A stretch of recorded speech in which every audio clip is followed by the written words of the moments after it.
This is the 21-piece brake piston rewind kit. We grab this one.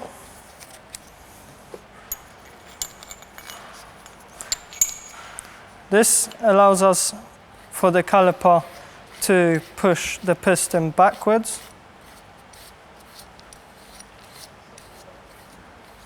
It has lots of different adapters, like this one.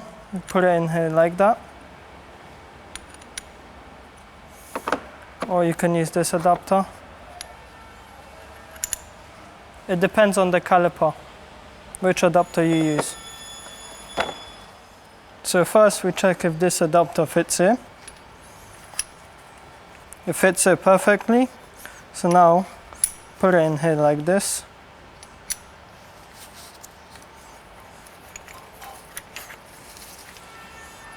And we join the holes together, tighten it.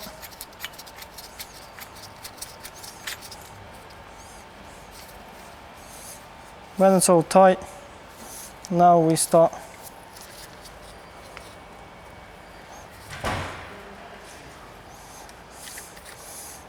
until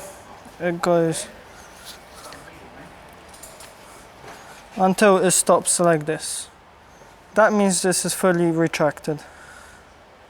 So now we need to take it off.